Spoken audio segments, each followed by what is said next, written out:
Alhamdulillah. والصلاة والسلام رسول الله وعلى آله وأصحابه ومن سار سبيله إلى يوم الدين أما بعد. So in continue discussing the book Muqtasar Sahih Bukhari by Zabidi rahimahullah, where he made this Muqtasar Sahih Bukhari, where we find that now he's one of many of the ulama who have done this task of trying to summarize al-Bukhari. But as we mentioned that he has a method that he follows, and of the method that he follows regarding concerning that he tries to stick to the main heading, chapter heading of Imam Bukhari. But they mention one of the main hadith that is marfu. So the hadith that he mentions, that are hadith that are marfu, that goes back to the Prophet of Islam regarding each of these chapters. So as one of the brothers who was absent, that before you have asked regarding concerning that we have mentioned that with Sahih Bukhari, of those books that have many attention, so you have many attention have been given to the book Sahih Bukhari by way of we find that we have those who have made Muqtasar, summary of the book of Sahih Bukhari. Then we have those who have explained the book of Sahih Bukhari. Then you have those that have focused on certain matters relating to Sahih Bukhari. For example, that I mentioned regarding that the hadith in Sahih Bukhari that are called mu'allaqat. So hadith that does not have a complete chain. So you find some of the ulama that they have somewhat focused on those hadith and try to bring those change for those hadith that were mentioned without a full isnad. So you find many works also concerning all the narrators in this book. So each narrator, you find that books that are geared or focused on the narrators. Also some books are focused on regarding concerning only the shuyukh of Imam Bukhari. Right? So you find many works that relates to the book of Sahih Bukhari. And I've said of those ones that stands out, that are those that explain Sahih Bukhari. So books that actually try explain Sahih Bukhari, that there are many. So as I mentioned before, that of the books of hadith, that three have been given in great attention compared to others. Which are the three that we mentioned? The three books of hadith that have been somewhat regarding explanation and work around them, that those three have more attention compared to the rest. Which are those three? Bukhari, Muslim. So yeah, Bukhari and Muslim. And the reason for Bukhari and Muslim, that based upon Bukhari and Muslim, based upon that the criteria that have been laid down by Bukhari and Muslim, that is of a high standard. So I said a high standard regarding the criteria, or I said a certain standard of their book, for their books. So where of the criteria that is laid down that concern all the hadith that are mentioned, that goes back to the Prophet of Islam, that they are marfu', that all the hadith that they are sahih. Now, that's not any sahih, but of the highest level. So that kind of somewhat let these books kind of somewhat they outshine other books because of the criteria of the author, even though the criteria of Imam Bukhari Muslim is not per se spelled out by both of them. So we have like Bukhari mentioned in a particular place that the criteria that I lay for my book is such and such. There's no such book. So it's trying to understand from various sources regarding what's the criteria set down by Imam Bukhari. But since you have books that have explained the book of Sahih Bukhari because of their standing regarding concerning that and the criteria that they set, which are Bukhari and Muslim. So you find many explanations around these books. So it's that with Bukhari that we had mentioned before, after the third book will be Sahih Bukhari, Muslim, and also the book of Muwatta. So the book of Imam Malik rahimahullah al-Muwatta, that somewhat you have many explanation also for that book. You have many explanation.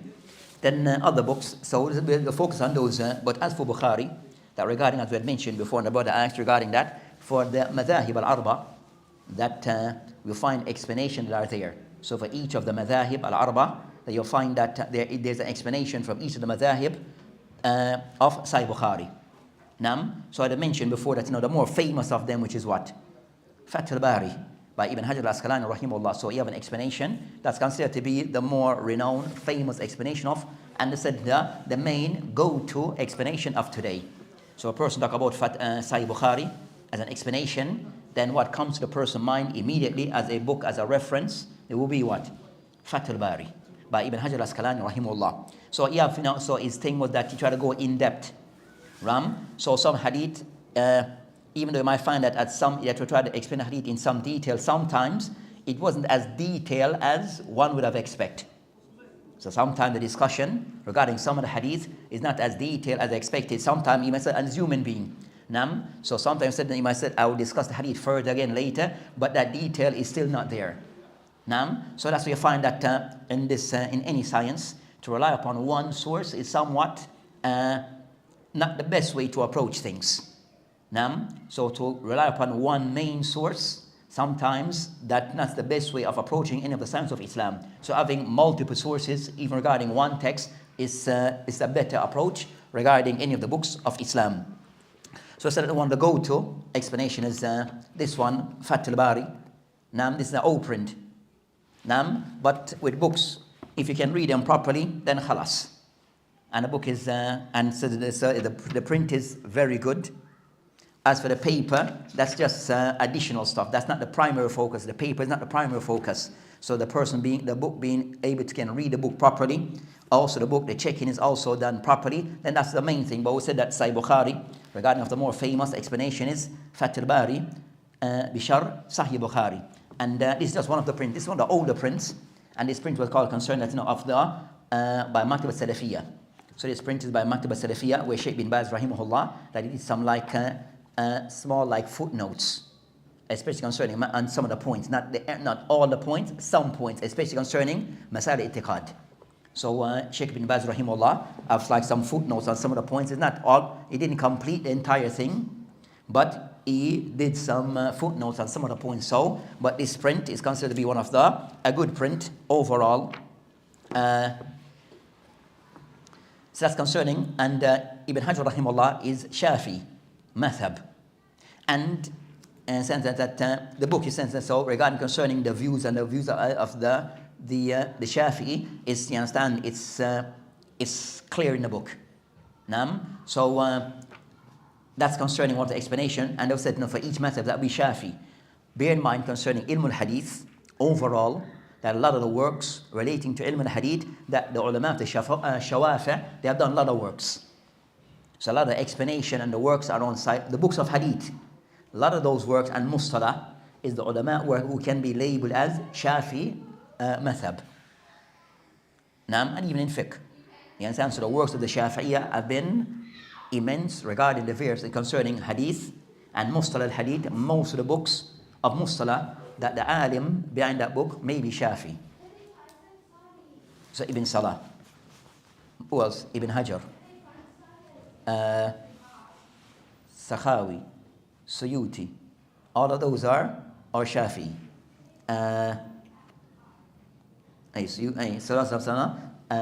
So a lot of the works of the ulama regarding concerning contributing to the science of hadith, that ulama of the Shafi'i have done, put great effort. They have put great effort, and that's not to discredit anyone else. But as for the effort, it is it's noticeable. It is noticeable.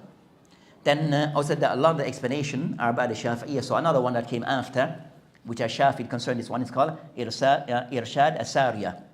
It came after, which is by Qastalani. So Qastalani is also Shafi. So he can somewhat summarize Bukhari with other books. But summarize concerning some of the main points that can be taken from Fath al-Bari with other sources. But there's a new print that is out. This is the older print. There's a new print that is out. But it's also an important resource regarding an explanation of Sahih Bukhari. It's a valuable resource regarding that. Also, no, if you can afford it, have access to it, then you have no excuse of it. So I said no one source is considered to be the source. That's not the case. So those ones are what? Shafi. And we mentioned sometimes we use from these. So sometimes an explanation we might take from these sources as some of the sources that we may use. Then another time we might use the book of Tawdih. That's the big one mentioned by Ibn Mulaqin. So Ibn Mulaqin rahimahullah also is what? Shafi. Also is Shafi. Ibn Mulaqin also regarding Ilm al-Hadith, he has a lot of stuff also in Ilm al-Hadith. Ibn Mulaqin, and also is Shafi. So we said no, those are some of them, and you have others, but we'll just mention these few as the ones that we sometimes may use as getting some of the benefits from Sahih al-Bukhari. So I said no, as for the Malikiyah, you have another book that is called Sharh Sahih Bukhari by Ibn Battal. That's regarding concern that he emphasized regarding a lot of emphasis regarding the explanation. So regarding the isnad, that much discussion on the isnad. But regarding concerning the Masail al-Fiqhiyah, that was like his main, that's his main aim. Regarding concerning the Masail al-Fiqhiyah, that's of his main aim regarding Ibn Battal, and that was like a older explanation where even Ibn Hajar benefited from. And everyone who came after him, or most of those who came after him. So amongst the Maliki, they also have their own explanations. Naam, so you have this one called Ma'unat al-Qari li-Shar li-Sahih al-Bukhari. And they usually have like a little, if you notice most of the explanation, they have a little rhyme to it. So use the word, the second where you have Irshad as-Sari, Fat al-Bari. So the second letter is usually like, Sari, Bari, Ma'unat al-Qari. You understand? So they're like a little pattern. It's like a pattern that goes with them. Now, so all the explanation, they kind of sound that come after, they have like a pattern of the second letter. Usually have this Sari, Bari. So that kind of wasn't, that type of wasn't. So I said that this is one of the explanations of the ulama of the Malikiyah. One of the ulama of the Malikiyah. They mentioned, he said, it doesn't really matter concerning the person, the tahqiq of this one is someone who's, you could say, Hanbali, one of the ulama of Najd. That he did the tahqiq of the book, but the main thing is that another source that can be used also to get a perspective of the Malikiyah regarding concerns to the mention like their aqwal. So you want to get them, so you get the aqwal of the Malikiyah and other aqwal, but it will be a source also to get some of the understanding of the Malikiyah, how they can somewhat look at certain texts in Sahih Bukhari. And that's with each madhab. So each madhab can somewhat in some way focus on their madhab. Each of the writer who follows a particular madhab will give like the perspective of the madhab on their explanation. So said that's another one from the Shafi'i. This one is Umdat al-Qari. It's the other print, but you have several print. You have a next one that is out somewhere. But Umdatul, again, Umdatu al-Qari. So Umdatul Qari. Shar Sahih al-Bukhari. And this is by, they mentioned, Al-Badr al-Din al-Aini. So Badr al-Din al-Aini also the ulama of is Hanafi. So Badr al-Din al-Aini is Hanafi. So you find that the Ahnaf, especially concerning of the ulama of Hind, and they said, like Asia, you understand, India, Pakistan, Bangladesh, you understand, subcontinents, that you find that is concerned of last couple 100 years, that ulama from that part of explanation works on Kutubu Sittah. Because they were said to be, you understand, they kind of somewhat for a while, they were focused on ilm al-hadith. Some of them from their madaris, because they have established their own madaris. You have Ahl al-Hadith and you have and the others. So some of their focus on concerning explanation of the books of As-Sunnah. So this is one was said. Al-Aini, he was a contemporary of Ibn Hajar. So this Badr al-Din Al-Aini is a contemporary of Ibn Hajar. We can somewhat, there's like a little dispute between them. Yes, and like a back and forth between both of them, where both kind of this one and this one, the explanation can be at some time very similar. Where both of them also were somewhat very close related. I think they were married into the same family. But one is Shafi and the one is Hanafi, and they have little issues between themselves. They have some little issues between themselves. But both said no. So for the Ahnaf, you understand, like the Hanafis, some of them were that they will consult, they might go back, they might use Fath al-Bari, but they'll see it as for them that give their perspective on Sahih Bukhari from the Hanafi mindset, which would be Umdat al-Qari, Umdat al-Qari. So I said, which we have Maliki, we discuss the Shafi, we discuss the Maliki, and we discuss the Ahnaf.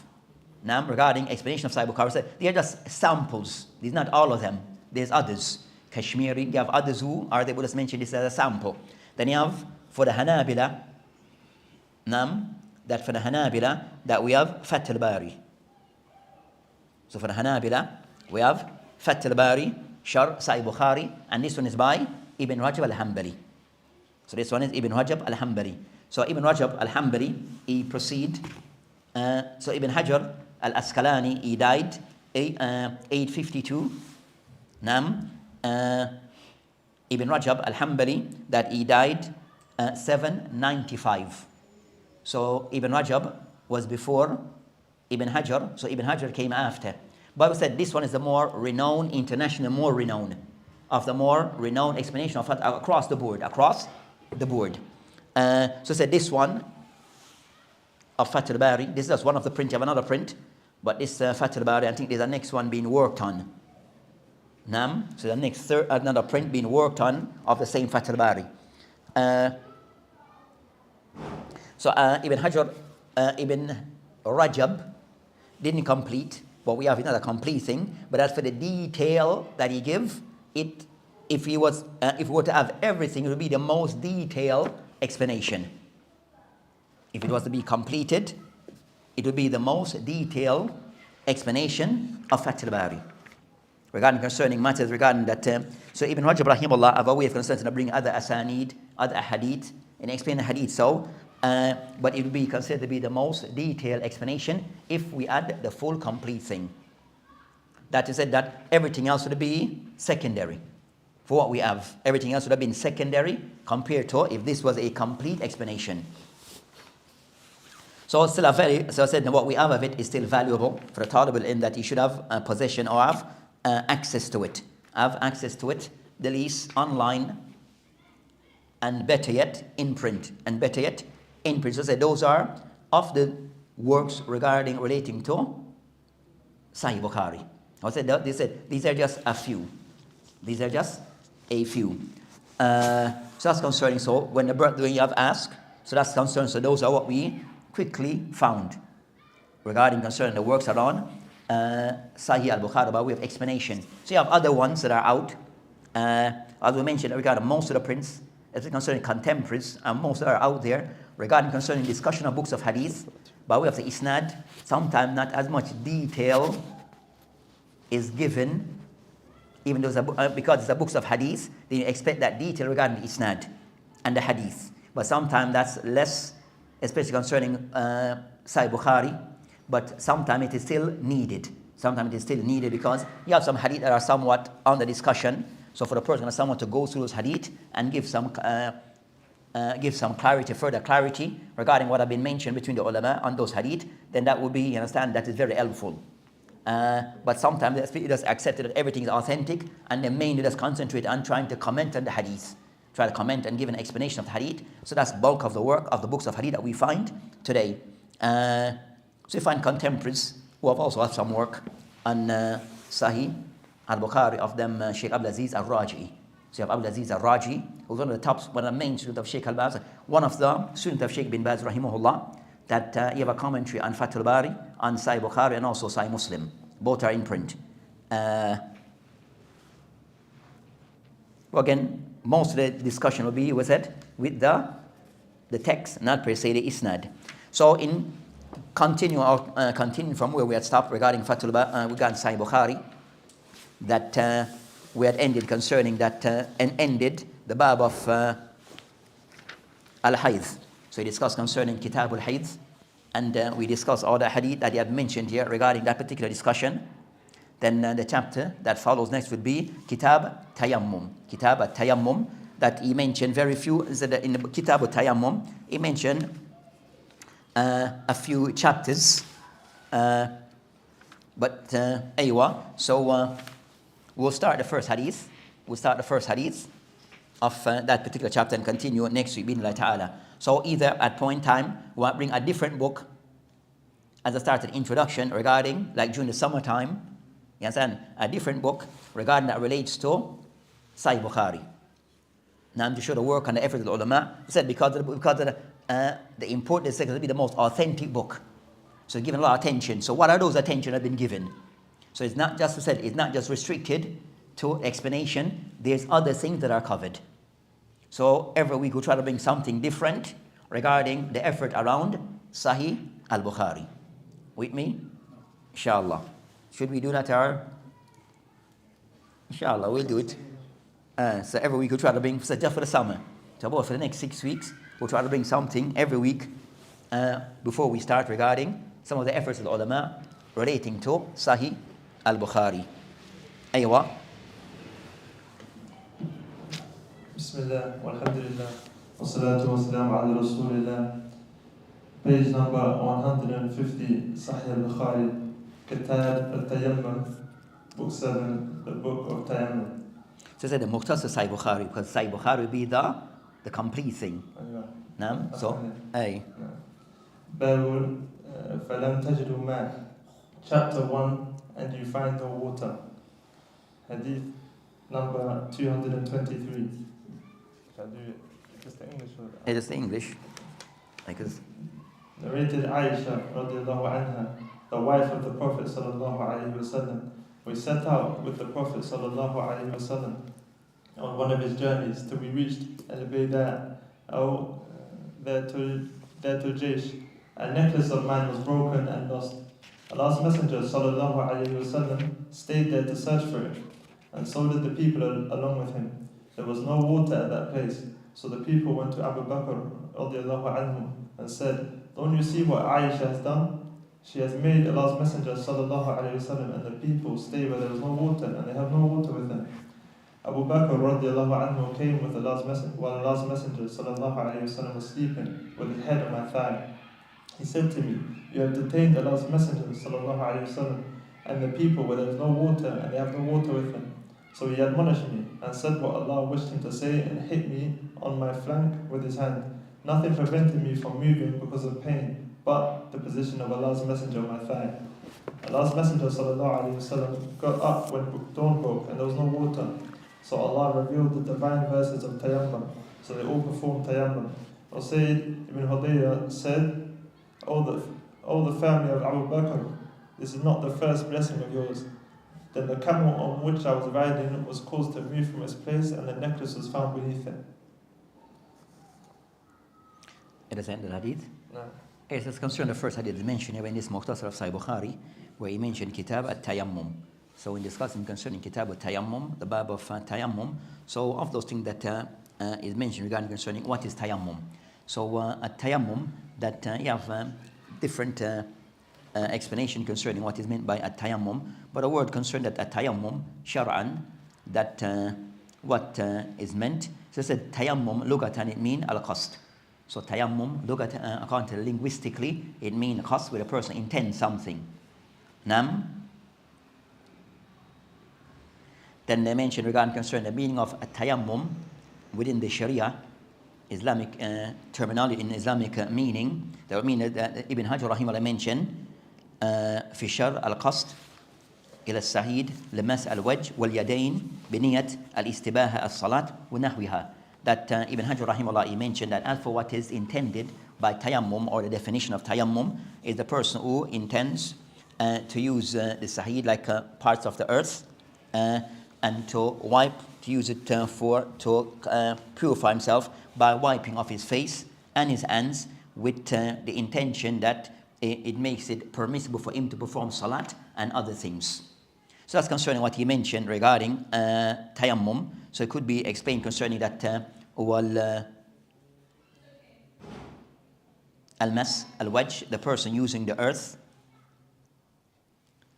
to wipe as a form of purification, to wipe and wiping of his face and his hands. That's concerning what is meant by at-tayammum. So he mentioned وَفِشَارْ al-qasd ila sa'id, the person that wished to use the earth, لمسح الوجه, and to wipe his face, واليدين, and both his hands, بنية الاستباحة الصلاة ونحوها, and for the person that it becomes permissible, the intention of it, granting the permissibility for him to perform salat and other things. So it shows regarding concern that a salat and certain action, it requires a form of religious purification. So salah and other acts, it requires that a person be in a state of tahara. That act of tahara, a religious type of purification, it can be done by the person using water, and at times it could be the person using dust, soil. And that using of the soil, it is tayammum. And the use of water, it is wudu. So is certain acts of ibadah requires a form of purification. For example, salat, that form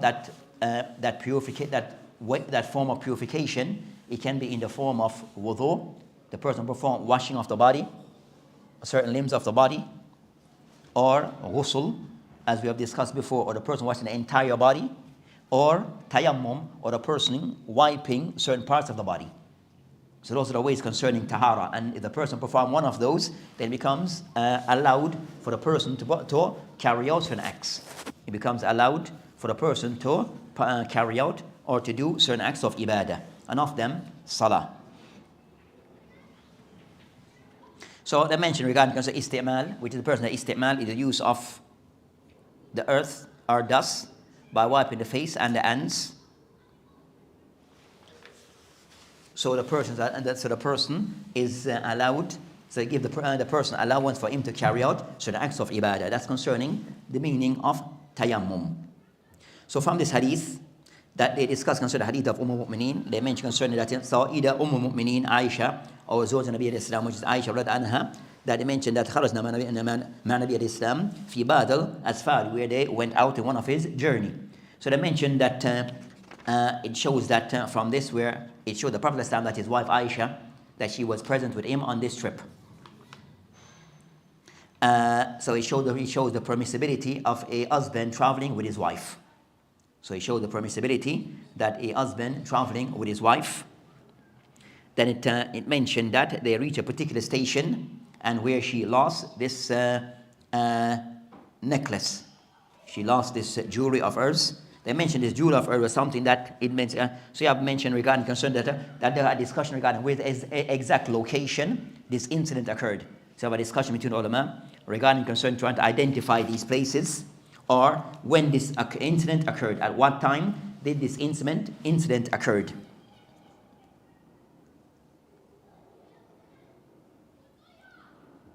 So you find that as to what exactly incident this case occurred.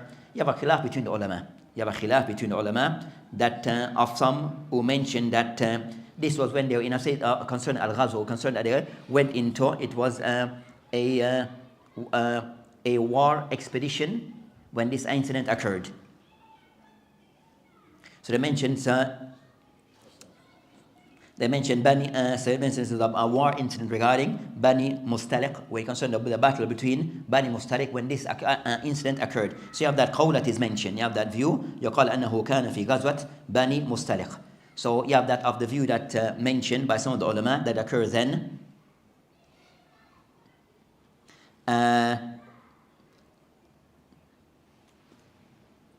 Others mention that Waqa, Qissat al-Ifq, where we're going to the story that took place with Aisha. But so you have that discussion regarding as to was this incident occur then or on a different occasion. They mentioned that it occurred concerning the time of Khaybar, around time of Khaybar.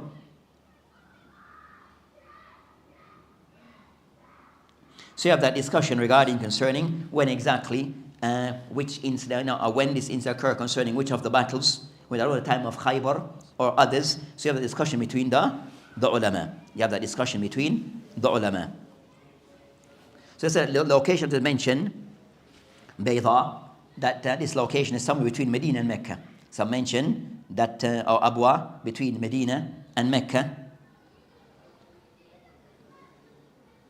Then of those things that it mentioned regarding concerning that she lost her, bracelet? She lost her bracelet. Necklace. The necklace, so she lost. They said that necklace that some mentioned that was it some mentioned that this incident also did occur once or twice. This incident occurred once or twice. Was this necklace that she had borrowed from Salama and she lost, or it was actually so you have that discussion regarding was this her personal necklace, or this was the necklace where she had borrowed from someone and it got lost. So you have that discussion regarding did this incident occurred twice regarding the loss of this necklace or this jewelry. Was that the case? But it mentioned that she lost of something in Qatar, iqdun li, so she lost a necklace. فأقام رسول الله السلام على التماسي, so the Prophet Islam, that he went out in trying to seek of it. So it shows regarding that a necklace and the Prophet Islam being the Prophet Islam, but also Aisha being his wife, and it's something that mentioned that either one, it was something that she had lost, that was and belonged to someone, then more for a reason why it should be looked for. So if someone should if there's necklace was something she had borrowed from someone and lost it, then more for a reason why it needs to be found and looked for.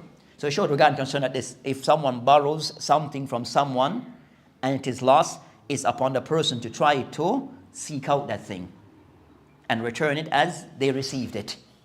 So it shows regarding concern the person trying to fulfill their amana, their trust. If something is loaned to someone and something occurs, that a person try to replace that, try to find that thing or to replace that thing as it was received or given to them initially. So the Prophet Islam also participated. So the Prophet Islam was of those persons said no, that things occur. So she lost that thing, and he was of those people directly involved in trying to seek it. So also it shows regarding concern a Muslim that whenever possible, and he has the ability, if things being done and he can be directly involved, not all the time asking others, but even if you ask others, then also a time that you are a part of those involved in carrying out the act. So directly being involved and not always asking others, but you yourself is not involved. So the Prophet Islam that he went out also فَقَامَ that he Islam got up and he started to search, look for this necklace. So it shows also from this, if something of value is lost, then one should try to seek it out, try to find it because there's something of value. So it shows not wasting of things of value, and that goes across the board. So things of value, the person try to cherish that thing, and that it is used wisely and properly. It is something which is lost, the person try to seek it out because it has value, especially if it's something that is something that belongs to others or something that's amanah upon your shoulder. So it's just so things that is used correctly and properly, then this is something that the person should be mindful of. They mention وَأَقَامَ النَّاسْ مَعْهُ. Then also mention that the people also they start to assist him. So it showed the Prophet in that he set an example of being the one who's leading on trying to find that thing. Then the people they started to assist him and helped. So it shows it said a person also may have a role of being a leader. That a leader is not all the time the person who sit back and let people do things, but also for the leader to be one setting an example in leading on things. And so other people can say, so other people see his example, and then by that they will follow. But not all the leader, you're giving orders, but you never do anything. Then that is not setting the best example. So the Prophet ﷺ in this case set an example, and the people they followed along. The people they followed along. Then it may say, وَلَيْسَ عَلَى مَا, that the people were not upon wudu or of water. فَأَتَى النَّاسِ إِلَى أَبِي بَكْرِ الصِّدِّيقِ رَتَعَلَى anhu. So the people that they came, the people who were involved, they had no water. They had no water. Water regarding wudu. Then I mentioned that, so they came to Abu Bakr as-Siddiq regarding the scenario, this case, that what have occurred. فَقَالُوا أَلَا تَرَى مَا صَنَعَتْ عَائِشَةَ. So they kind of somewhat make a complaint to her father. So they made a complaint to her father. So it shows regarding, they mentioned here, that as we just do consider that even for the Imam, those in authority, that is also a part of their responsibility, that they try to preserve people's right and people possession. So whatever responsibility is for those in authority to ensure that their people's rights and the people's possession, that those things are preserved and protected. Then they mention here regarding concern that the people that they came to the Prophet, to the Abu Bakr as-Siddiq, who was the father of Aisha, but also Aisha being the wife of the Prophet Islam, but they went to the father to make a complaint regarding something that they thought it was because of Aisha's situation while we're in this predicament. So it shows regarding concern, even though it shows that a woman may be married, a married woman, but also people can still make a complaint to her father on certain matters. So even though she's married, so it doesn't mean that. So it shows that people can make a complaint to the father of a married woman, as in this case. So they went to Bakr as-Siddiq and they raised a complaint regarding what occurred regarding his daughter, who was then the wife of the Prophet ﷺ. So they didn't went to the Prophet ﷺ directly. So it shows that one at times can go to others in raising a complaint, and about something. So also it shows regarding that raising a complaint outside, it says no, that either with someone of standing in the community about another person. So it shows regarding that the people are directly involved, that one can go to someone in the community who can approach those people directly. So approaching others who have a standing in the community regarding a matter that may have occurred with someone in the community. So in this case, they didn't go direct to the Prophet ﷺ, who was then the husband.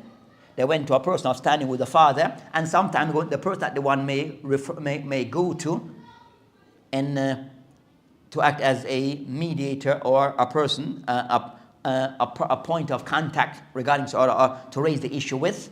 Isn't said no? It could be another family member who have a standing with those people, or it could be someone who's outside that family, but that person also he has a standing in the community. So that should be raised just with anyone in the community, because also the person does not want to fall into ghibah, that you're putting the matter to someone who is unable to do anything. Not to raise the point to someone who's unable to intervene in a positive way or in a meaningful way. So if certain things are raised, then going back to people of in the community of standing regarding how they can help in resolving or bringing that issue, trying to resolve that issue. And also it shows regarding that in that group, that those people that with this matter, that also people, that other people of standing, that the Prophet was alive, but also referring back to other people who are standing. So you find that in the community, you find more than one people have certain type of standing or value in the community, that is knowing those people and using them when need be. And it varies one issue to another. So it could be a family matter that is best to go back to the family of a person of standing in the family first, or if it goes outside, it should be a person of some standing in the community, and not just anyone to raise a complaint with. Wait, what time? This hadith have a lot of.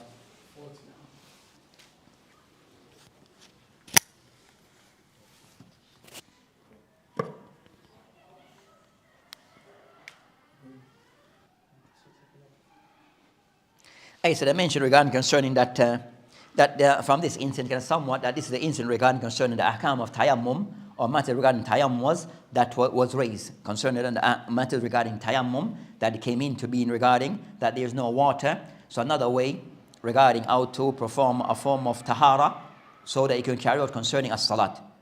So tayammum became the substitute. So it means that tayammum become the substitute. So tayammum is used in the absence of water. So tayammum is used either the absence of water, the person doesn't have access to water, or tayammum could be the person have access to water, but it may not be accessible. So water is there, but still not accessible. So it could be between him and the water, there could be dangers. So once someone mentioned a scenario regarding when tayammum could be done, with the person having access to water. That the scenario was mentioned, that a person was in the house of a brother, they were in a brother's house for dinner or whatever, and the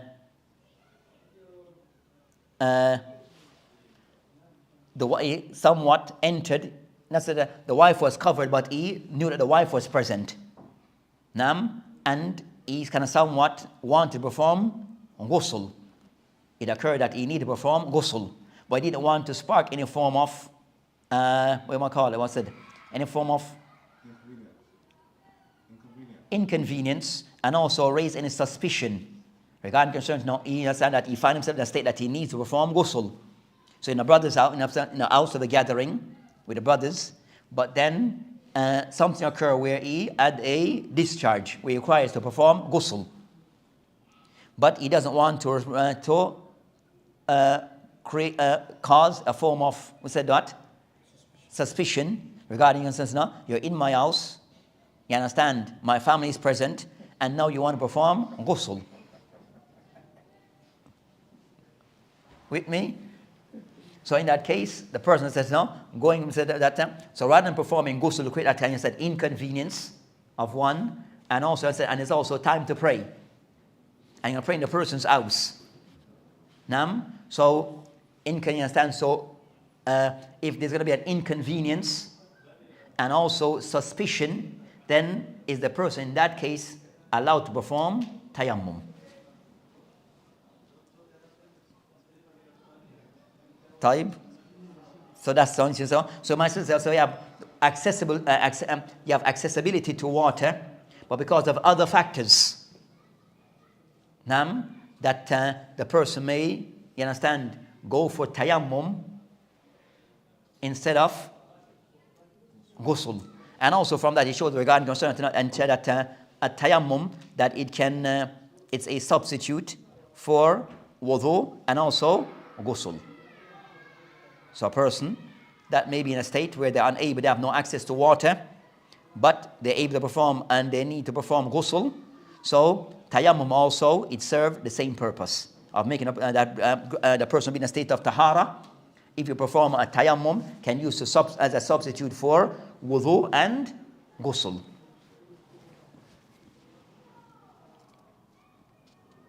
And also it shows regarding the ahkam of Islam that it comes by way of tadarruj.